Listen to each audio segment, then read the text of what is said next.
Hey, my name is James Nicholson and welcome to my YouTube channel. In this video, I want to talk about the property news for the second week in January. Now, we were doing this monthly previously, but last week we decided that we'd go weekly because there's lots of stuff that we need to recap on. Maybe you missed one of the videos this week, but there's also content that we just can't fit into the weekly schedule.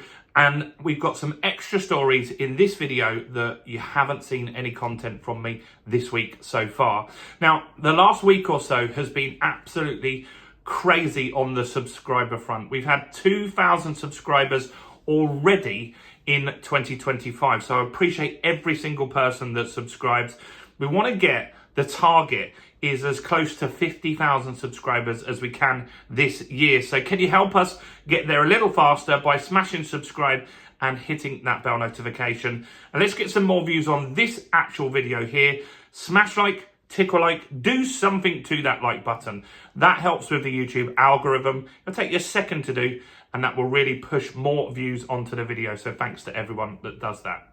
So there's quite a lot to cover here. So we're going to go in detail on what's happened and some of this stuff. If you want a more detailed explanation, do go and check out the last videos in the last week and you can get some more detailed stuff. I'll tell you which ones have longer videos. So first off, in the inflation data, I want to quickly talk about rents. So rents are going up at a crazy rate. Absolutely insane. 9% increase on an annual basis. And it's barely talked about when they talk about inflation. I hear them talk about stuff that doesn't impact you as much. They talk so much about flights and hotels. Now, if you're struggling and don't have the money, you're not going to get a flight. You're not going to get a hotel. But one thing you do still have to do is pay your rent. And your rent is a payment that you have to pay every single month. And the cost of rent is significantly more than a flight or a night in a hotel. But still, it's not barely talked about. And that is something that I feel is going to continue to rise significantly. One of the next stories that we're going to talk about will tell you why I think rents are going to keep going up at nearly double digits on an annual basis. So rents were up 9% in the inflation data. Landlords that were surveyed by Rightmove and Zoopla, some different surveys, the average between the two that are looking to quit or to shrink their portfolio, this is crazy because we've already had a big landlord exodus. So landlords quitting, we're looking at 47%. 47% of landlords surveyed. These surveys were around 10,000 landlords. So not a couple of hundred, not a handful of landlords. 47% are looking at leaving the market. And the reasons that they've cited are tax, the excessive tax, because that starts to bite really now. It has been for a few years, but the Section 24 tax. If you own a property in your personal name, you have to pay tax on the gross rental income. Normally, a business doesn't do that. You can knock off expenses and stuff like that. If you're a plumber, you can knock off expenses. You can't as a landlord. And also, all the new legislation that's happening, the Renters' Rights Bill, the EPC stuff, it's just meaning that people are selling up. Now, that's going to hit that, isn't it, even more? So anyone that watches this that is a tenant and thinks, good, stuff the landlords, make more of them quit. You really don't want that to happen because the rental market is shrinking. It hasn't grown since 2016. So 2016, we've got the same amount of rental properties that we do today. So that's relative, in real terms, that's shrunk because the population has really grown and exploded through immigration, living longer, and all that kind of stuff in that time. So if you shrink the rental market even more, you're going to have real problems. You're going to have like 100 people going for a property like they do in Scotland. So that's interesting to see what is going to happen there. This is the video you're going to want to watch on Sunday. So if you haven't subscribed, do subscribe to see this one. And this is about mortgage lending. And what is actually happening is the FCA, Financial Conduct Authority, I think it is, they are proposing, and the government are proposing, to relax lending rules. Right now, you can borrow around 4.5 times your salary. They're looking to extend that maybe to around 6 times your salary. And they're also going to look at taking in the rental payments you made, because there's silly rules, right? I know people that can pay £1,500 rent a month. I'm sure you do as well, but they can't afford a mortgage according to the bank that's £1,000 a month. That's stupid. That doesn't make sense. So they're looking at adjusting that and saying, well, if you've got a proven history that you can afford the monthly payment of 1,500 quid and you have done for years, then why can't you get a mortgage at that level? Now, ultimately, in the video, I go into detail on why I think this will actually make house prices surge. But this is kind of good, kind of bad. It's going to mean house prices go up, so affordability is going to be a little bit of a stretch for people. But it is going to mean people can borrow more money and get onto the housing ladder. So do check out that video on Sunday when that comes out. We've also got the ONS data is out. The Office of National Statistics, the land registry data shows that house prices in 2024 went up at 3.3%. There's a video tomorrow on that one. And in that video, I'm going to talk on the regions. How have all the regions around the UK done? Scotland, Wales, Northern Ireland, UK. How's the North done versus the South? What type of properties have done well? Is it terraced? Is it detached? Is it flats? Well, we're going to go into all the detail on that. But what's interesting is this is very close to the Halifax and the nationwide data. And this is the official data now. And so we can be confident to say that house prices did go up in 2024. How did mortgages go this week? Not great. You probably saw the government, there was a lot of backlash against Rachel Reeves from the markets. She was swanning off in China, trying to do trade deals over there. But the markets weren't happy with what the government has in the budget and how that's starting to impact the economy. The borrowing went up, the gilts went up for the government, and lenders have put rates up. Virgin was one of the key lenders that put rates up. There's a video on that this week. And so they've gone up 0.2%. That's not insignificant. It's nearly 0.25% that rates have gone up.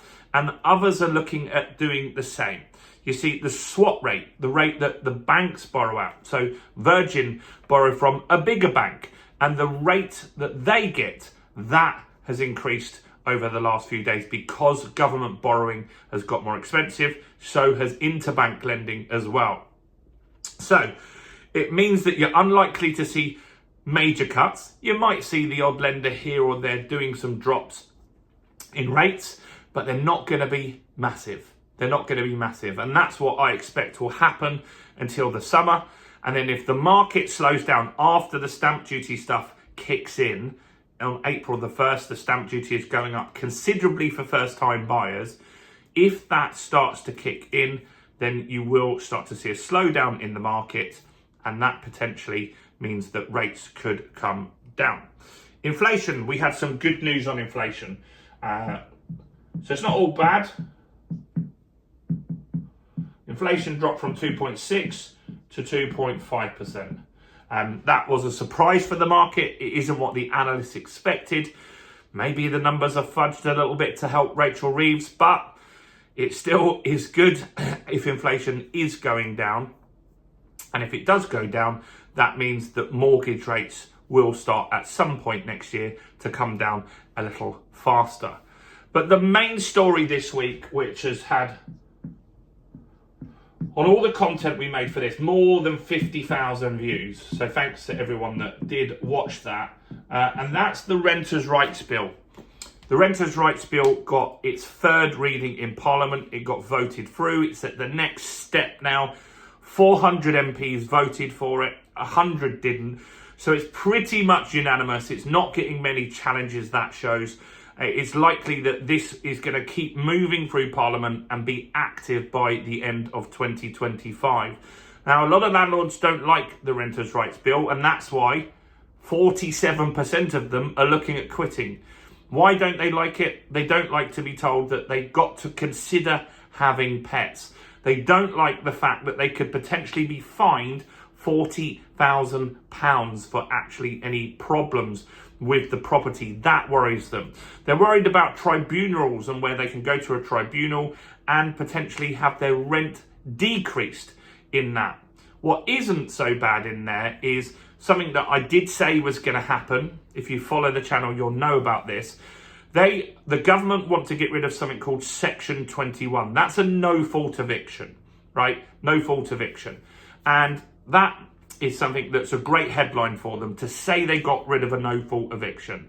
But what they're amending it with is pretty much the same. There's 6 or 7 reasons why you can evict someone: because you want to sell the property, because you want to move back into the property, because they're in rental arrears, because they're antisocial. There's various reasons. I've made a free ebook, which I'll link below, which you can grab, and do check that out. But there's a ton of reasons why you can get your property back quickly. So you're kind of saying you got rid of Section 21, you're replacing it with something that gives you a load of reasons why you can get rid of a tenant, but you're calling it something else. That gets you your headline if you're Labour, but it doesn't help the tenants massively. If you're a landlord, you need to find one of those reasons, and that's why you would get rid of someone. Now, if you don't follow the rules on that, let's just say you want to evict someone because you want to sell the property, then in that scenario, you must have the property listed for sale and be able to prove that that's in fact what you wanted to do. And there are talks that potentially you might not legally be allowed to rent it out again in a 12-month window. So you've got to keep an eye on all of that stuff. But the Renters' Rights Bill is ultimately, in my opinion, going to make more landlords quit. That's going to mean rents go up significantly in 2025, 26, 27, 28. I think you'll see rental increases at crazy levels, way above 5% every single year. And ultimately, that will increase homelessness. 25% increase we've had in homelessness over the last 5 years. And the number one reason why people are made homeless, this is a fact, this isn't hearsay, it is because the landlord wants the property back to sell. Look at the data from Shelter and other places. The landlords want the property back to sell because they've had enough of all this over legislation. And that is why you're seeing homelessness increase. And you're putting more legislation on this year that is going to mean even more people quit the market. I don't see the logic in that. But that's ultimately what we've got. So there's a lot happened this week. We've got increased in rent. We've got the Renters' Rights Bill was the biggest. Do go and check out the videos I made on the Renters' Rights Bill. And if you want the ebook on that, I'll link that in the comments below. But I'm sure we'll see lots happening in the next week or so. So do subscribe and hit the bell notification. And check out all the other content on my channel, including this video right here.